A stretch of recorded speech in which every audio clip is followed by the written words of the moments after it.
Hi, folks. It's Dr. Christine Sauer here with Sparkles for Mental Health Growth in 5 Dimension. And today I'm extremely happy to have a young and healthy looking man on the show. His name is Justin McClintock, and his business is called Feel Strong Fitness. Welcome, Justin. Thank you so much for having me. I'm excited to be here. I'm very happy to have you because fitness is something that is very important to humans because our body was made for movement, as many people forget. Now, let me ask you a question that I ask all my guests. Why are you so passionate about fitness? What makes you get up in the morning? What makes you feel passionate about doing what you're doing? What really excites me about fitness is how it translates to the rest of people's lives. I'm not particularly passionate about what I think of as people winning in the gym.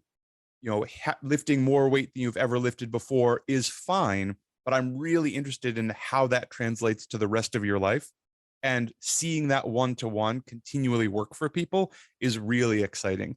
Being able to squat a certain amount of weight, and that meaning that you can go on the hike with your family that you've avoided for the past 3 years, that's really exciting for me. I love that attitude. And so, in your business, what is it exactly that you're doing?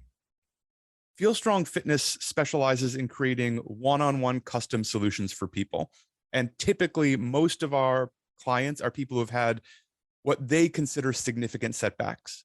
Maybe they are suffering from chronic pain. Maybe they've had an injury that they've been unable to move past. We have a fair amount of people who feel like they've kind of lost their previous life or previous body. They used to be active in some way, and maybe life, career, kids, age, things have sort of conspired against them, and they feel like they've lost something and they don't know their way back in. And the truth is, there's almost always a way back in, but it often needs to be customized. The fast 20-minute thing that works for 22-year-olds is just unlikely to work for a 42-year-old who has the extra 20 years on their body. Yeah, and for a 60-year-old, I just went back myself to the gym. It is much, much harder actually, because you really have to have a customized solution to not injure yourself, which is much easier when you're older, especially if you have pre-existing condition. And I struggled for about 20 years with chronic back pain before Tai Chi and exercise combined with other methods eliminated that and all the medication associated with it. So it is absolutely possible to lose chronic pain. Now let us talk about your clients. Tell me about an example. Somebody say middle-aged, you can invent the name, of course, that you helped to overcome a challenge like that. 100%. So let's call her Sally. That's not her real name. She was a very active individual, going to the gym 5 or 6 days a week, walking her giant dogs. I'll leave the breed out of it because she'll start figuring out who I'm talking about. But very, very active. Hours of walking around the city, as well as going to the gym for 30 to 60 minutes every single day. Suddenly, it felt like suddenly was suffering from chronic back pain. And it got worse and worse and worse. And over the course of years, as these things tend to be, it sort of slowly chipped away at her active life. And she was going to the gym less frequently, and she felt like there were things she couldn't do. And the dog walks were getting shorter, and she would hire someone to do about half the dog walks. And suddenly, 3 years later, she's not very active and she's not doing much. And we're not talking about an old person. And what we had to do was sit down. She saw a number of How did doctors. that impact her mental health? Was she happy with herself? Did she love herself? Did she love her life? No, enormous, enormous mental challenge. And she felt she was suffering from almost imposter syndrome because she had friends and family who still thought of her as an active, healthy person. And she thought of herself as a tremendously unhealthy person.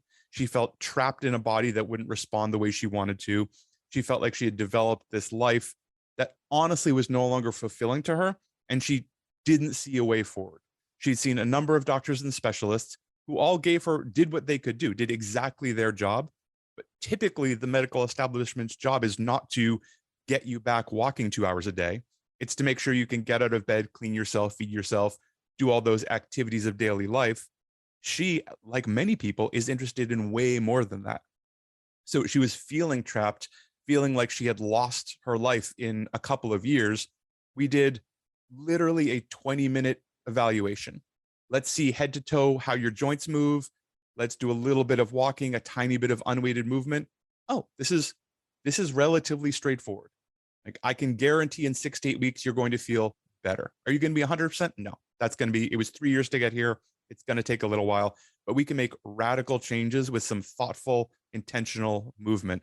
And even hearing that, and we've built a bunch of trust. I've known this client for years. So I didn't build this trust in 20 minutes, but hearing that from someone she trusted was like flipping a switch. And suddenly there was a light at the end of the tunnel. And now I'm actually going to go see her in a couple of hours. And she's doing amazing work and is far more active and stronger and more functional and not in pain anymore. Yeah. Now, that is a wonderful story. And I've done similar things for myself. Many people did. And I still would be doing Tai Chi if it was available, but it isn't. For some reason in our local area, it has been discontinued. And I love the social aspect. Some people do, some people like the personalized aspect. And you can certainly combine that and work with the personal trainer like yourself to get the basics going, make sure you don't injure yourself. And then you can join an exercise class or whatever you love to improve it further and concomitantly do that. Do you also offer group sessions? I do a little bit of group work in Philadelphia, Pennsylvania, where I'm located. I try really hard to make sure that the person's solution fits in their life. So I have a lot of people who are online only, and they're doing workouts whenever they can. I have a CEO right now who's doing a ton of traveling and just has a series of 20-minute workouts they can do in a hotel room next to a hotel bed. That's their life. Oh, There are other people who show up and see me in person. What do you do for that? Pardon me? Do you have videos for that? Or what do you do for that? Everything, every single exercise, every single movement I assign someone comes with a demonstration video. So we have an online coaching portal that we use, whether you're in person or online. We use the same portal so everyone can have access to it. It's also a great way to teach people how to use this. So eventually, my hope is to be wanted but not needed, by which I mean I want to create autonomous clients. So if you want to go off, you have developed the education and the awareness and the knowledge, and you know how to do all of this work, because as well as telling you the things that we're going to do, I'm telling you why we're doing them and how they're going to work and what the benchmarks we're going to hit along this process. And then I would say about half my clients don't need me anymore. They like having me. They enjoy having someone else keep an eye on them, and they maybe don't have the time to write their programs. But at this point, they're educated enough, they absolutely could do it. And that's, I think, the greatest success as a coach is creating autonomous clients. Absolutely. And I love it as a coach and as a person. I love it to see people get healthy and look after themselves, take a responsibility. That said, we all are humans and we all need somebody that asks us, did you do your exercises today? And if we don't have somebody else that do it and are not really disciplined and accountable to ourselves, many of us, like myself, I like to be asked. I like a coach, and Marshall Goldsmith, I adore him. He said, we all need help. We all need a coach. And it's true, just for that little thing, that accountability thing. Did you do your exercises today? Well, I know Justin is checking in on me tonight, so I better get going. It's Otherwise, absolutely I true. could say, oh my God, there's this on Netflix. I really wanted to see. Yeah. And coaches, more than most, I would say, coaches need coaches. It is too easy to get caught in your own bubble and think that you're doing the best. Like, even just the experience of being a client is so valuable. And frankly, as someone, I hired my last coach, the coach I'm still working with, in November because I hurt my shoulder. And I am, Dr. Christine, I'm really good at fixing people and getting people out of pain. Yeah. And I was completely unsuccessful with myself. So I hired a coach. And wouldn't you know it, 3 months later, I wasn't in pain anymore and stronger and better than ever. Why did I wait a year to do this? Like, I know better. Like, coaches need coaches. Absolutely. And I think that's a personal touch plays a big role. Somebody that knows about what you're going through, maybe has gone through it themselves. We're more or less successful. I mean, everybody struggles with life. Life is not an easy feat. And exercising is really a bad word. Because for most people, or for many people, not most, but for many people, Exercise means, oh my God, I'm sweating. Ugh. Women don't like to sweat and stink. So especially women, I'm sweating. I have to exert myself. Maybe I hurt afterwards. I don't want to exercise. But I think if you work out with somebody like yourself, you can apportion that so that that does not happen in that way. And I mean, yes, it's sweating, you can fix it, have a shower afterwards. But the hurting afterwards, I think you can probably regulate. 100%, and the enjoying while you're doing it. I think too often movement and fitness gets presented as sort of like eating your vegetables so you can get the good dessert at the end. We're going to do this thing that you're not going to enjoy and is not going to be any fun so you can get the result, even if the result is something high-minded, like living long and being healthy and getting out of pain and being functional. We're going to do these unpleasant things. If you're working one-on-one with someone, I don't see any reason that at least part of it can't be extremely enjoyable. One of the things I ask everyone who's coming in is, what do you like to do? I've been doing this a long time. I have a very deep toolbox. I have a client now who I train. She's a pole dancer. That's what she does for fun. She used to take pole dancing classes. She got hurt, couldn't do it anymore. It's excellent. I've done a bunch of adult gymnastics work. I haven't exactly done pole dancing, but I think this is going to translate really well. So we're going to work on some maybe kind of boring stuff for your hip pain. But we're also going to do some pole dancing routines to keep that skill set up. And this is enjoyable while we're doing it. And now we're tying that dopamine and endorphins to the recovery process. And suddenly the exercise is something to look forward to, not just grit your teeth and get through. Absolutely. So in a way, like I say, we have to train our brain to like what we are doing, whatever it 100%. is that we decide to do. And that's a tenet of coaching. We help train, we are the best brain trainers in the world, I always say. So I love that approach. What else are methods you make exercise or movement, as I like to call it? It sounds nicer. It doesn't sound as strenuous for older people, especially. How do you make it more enjoyable for clients generally? One of the things we will often start with is some breath work, which typically surprises people, especially if they walk into a gym and they see weights flying around and things like that. We'll go to a quiet spot and talk about what we're trying to accomplish. And typically with breath work, we're trying to regulate your nervous system a little bit. And with coaches, especially if you're in person, like watch that client as they walk in the room. You can collect a staggering amount of information in that first 30 to 60 seconds. If someone walks in and their eyes are darting around and I see that they're breathing in their chest only and breathing really quickly, I already know that they're in this fight or flight state. And maybe it's not the gym. Maybe they just had a fight with their boss. Maybe they're under a lot of stress. The fact that they still showed up in this state is already a victory. But if we try and stress them more, exercise is essentially managed stress, right? It's careful, thoughtful, intentional, but managed stress. Then it would be too easy to kind of push them over their limit. So we're going to intentionally teach them how to downregulate that. Maybe it takes 2 or 3 minutes. Get them to a easier sort of parasympathetic state, and then we can get to work. As well as doing that, like we'll teach them while we're doing it. By the way, next time you're having a fight with your boss, or next time you get called into the office, or next time your significant other calls you and is asking about a charge on a credit card, you can tap into this breathing while you're sitting there. I'm not telling you I can make any of those situations better, but I will make you far more capable of dealing with those situations well. So you don't hit this incredibly anxious state and feel terrible. And that's going to lower your overall stress. If we lower your overall stress, we've just raised your capacity to do everything else you want to do. So we'll start there. And then a lot of times it's exploring the kind of things that people need and the kind of things that people want / like, and trying to be creative and marry those things. I think creativity is sometimes an overlooked aspect, especially in fitness. Like if I had a postpartum mom recently who had a decent fitness background and wanted to like, get her body back, as it were. I hate that language, but it often gets presented. But as we were going on, she developed some right side pain, and it was entirely from carrying the new child on that side. I said, oh, well, why don't we train for this? So we developed some single side kettlebell carries and step ups and got a big sandbag. And we're doing all of these things, training for her child being 20 pounds heavier than they are now. So she found it enjoyable because it's exercise. She got to focus. We're really particular about movements. We're also literally training for real life. in a way that was so one-to-one, it was easy for her to see. So it was even more motivation to keep coming in, because this is exactly training for the thing I care about most in my life right now, my new child. I like what you just said. We are training for real life.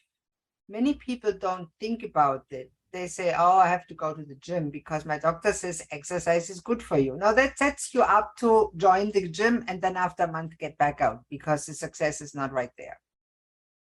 And what do you see as benefits of movement or exercise, and how do couch potatoes get into it? The benefits are enormous. And I usually try and have people do daily movement. That doesn't mean daily weightlifting. It doesn't mean showing up at the gym every day. I don't want people to show up at the gym every day. That's the wrong answer for almost everybody. But a 10-minute walk in the sun has staggering benefits, especially compared with nothing, right? People will get, especially people starting a new exercise program, will get themselves wound in knots about constructing this perfect thing they're about to do. And they're going to change their diet and develop this complicated routine.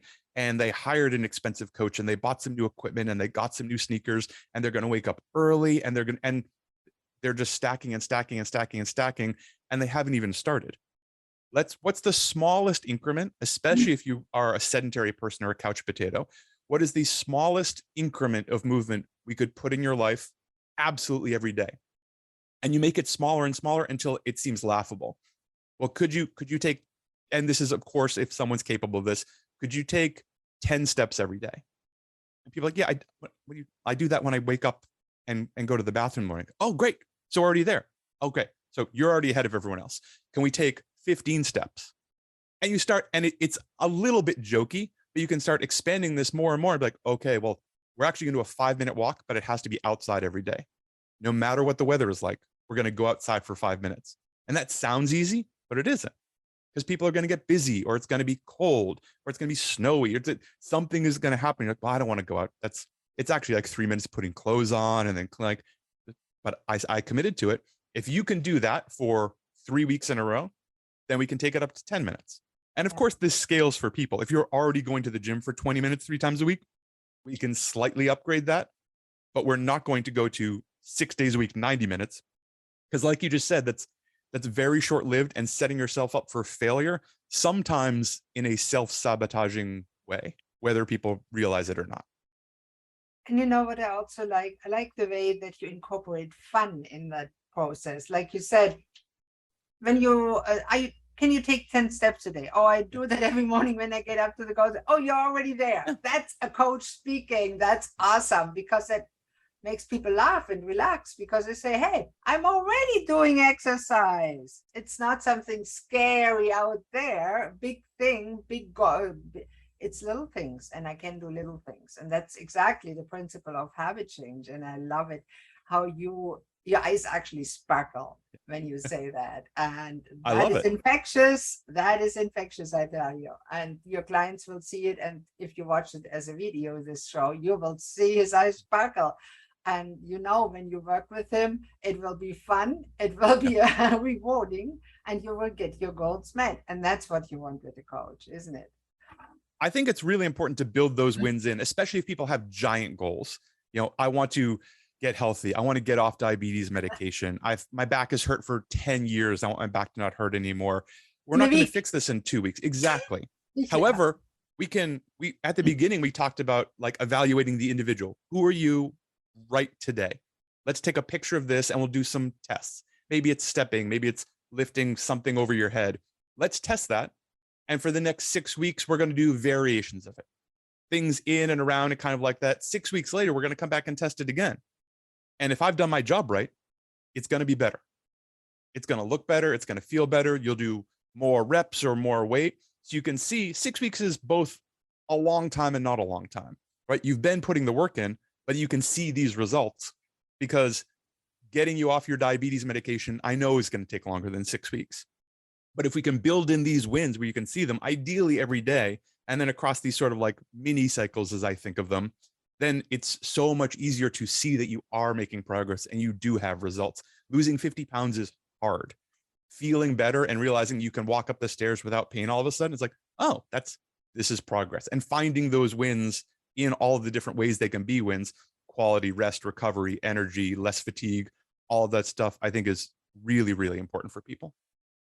I totally agree. And that's actually what makes them stick with the program. And over time, the people learn to be more patient with themselves and their body and the ability of the body to regenerate and to increase function, not from viruses, but from body, where it's much more better for you. And I love that aspect, because many people are impatient. They said, oh, I'm in pain, I'm taking a pill. When really on the long run, it's good when you have a little pain for a day. But if you have long-term pain, pills won't do it. No, and it's just masking symptoms, right? And I don't want you to be symptomatic. And if we're going to pair it with something else to get to the root of the problem, I'm not necessarily opposed to it. I talk at least weekly, if not daily, with people who are getting or are about to get some kind of shot from their doctor, a cortisone shot or some other thing to deal with their pain. And I try and explain to them, the pros and cons of that to the best of my ability. I'm not a medical professional. I would never countermand something a doctor said, but making sure they know that it is not a risk-free or harmless procedure. And then make sure we're pairing it with something. Like, that's great. Okay, you got a shot. We think you're going to be out of pain for the next 6 to 8 weeks. This is a huge opportunity. Now you can move more. Your knee only bent 10 degrees before, and now we can get your knee to 50 degrees. How are we going to use that and make it stronger and make it better? This is a golden opportunity to do more than just wait for the next shot to come around. And ideally, if we do our job right, maybe we do need the next shot, but we don't need the one after that, because you're feeling so much better and stronger and more stable that we've removed the need for this intervention, which ideally should be, as you said, like a short-term intervention. This is not a way to live. And yes, there's people that have chronic pain that is unrelenting, like cancer pain. Yep. And so, and I'm very grateful that we live in the current way where conventional medicine has given us strong painkillers that take the edge off. But if it's not, and you're younger, it's not a solution. It's not a long-term solution, especially if there's alternatives available. And often I see people too that don't want to do the work involved. And I think when you hire a coach, especially a personal coach that makes it fun, you have quite a high likelihood that you actually will, over time, being patient with yourself, get to what you really want in life, and can over time get rid of all those drugs that have long-term negative side effects, which movement doesn't. Exactly. It's important that people recognize that there's a cost to inaction as well as a cost for action, right? The cost for action, maybe I'm going to get sweaty. Maybe it's going to be uncomfortable. It's going to cost money. It's going to cost time. These are things I have to do. No one is debating that. Not taking action is not a neutral choice. You are moving in one direction and you are making a choice to take a step every single day. So just be thoughtful about it. You can do whatever you want. It is, of course, your body, your life, however you want to go with it, but make it intentional. Not doing something is not staying still. You are moving in some direction. I love that, the way you point out that everything, every choice we are doing in life has consequences. Some of the consequences are enjoyable. When we work out and get stronger, feel better, can go down and play with the grandchildren, can get up on a fly and run after the dog that broke loose again, or stuff like that, without stumbling over your own feet because you overlooked that your knees hurt so bad that you fall down by every movement. So you actually can do it. Or being able to catch yourself when you fall, or get yourself off the bathroom floor when something goes wrong and not have to call someone. Like, right. these are important aspects of life. I agree. It's so important, especially when people age. Then they suddenly realize, oh, I should have started with that way, way, way, way back then. When I thought I didn't need to because I was young and felt really good. And now I'm on the floor and I have to call 911 to get up. And if someone is in that situation now listening to this, it's still not too late. Oh. We have, in my gym now, we have I don't want to give, let's say she's a person in her early 80s, but showed up in a walker, worried about falling. essentially. And now she takes part in the group class 5 mornings a week and does what everyone else does and gets down and up off the floor intentionally. She moves weight around. She does, and she has very specific programs, especially for her knees, and she has some arthritis in her hands that we're working on. But the night and day achievement over a year and a half has been astonishing. And she didn't start until she was in her late 70s. I love those stories. As long as you have a breath in you, it's not too late to change your life for the better.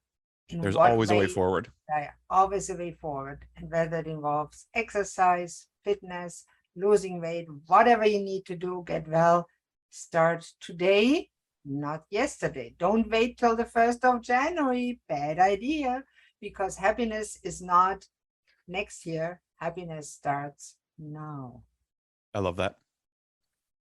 And to slowly wrap it up, Justin, how can people that are interested in working with you and want to talk with you and say, I like what he's saying, it makes sense, he sounds like a fun guy, I need exactly to work out, how can I contact him? The 2 easiest ways are the website, which is feelstrong.me, or social media, feelstrong.me. Okay. And social media, we're mostly on Instagram at feelstrongfit, but there's also, we're Feel Strong Fit everywhere. So you can find us on Facebook or LinkedIn or all of those places. Awesome. And I'll make sure I put the link to the website underneath your video, and all the links will be in the show notes so people can look it up. And I'll probably put it on my website because I really like what you do. It aligns very well with what I recommend to my clients. I just don't do personalized fitness, but it's essential. So Perfect. Go to his website, check him out, book a session with him just to get to know him and see how much fun it can be to feel much better soon. So thank you very much for being on the show, Justin. I can't wait to see you sparkle again. I always say when several people sparkle together, we get fireworks. I love it. This has been a joy. Thank you so much. Thank you so much, Justin. And this has been the end of Sparkles for Better Mental Health. Please make sure to subscribe to the show so you do not miss a single episode. Bye-bye.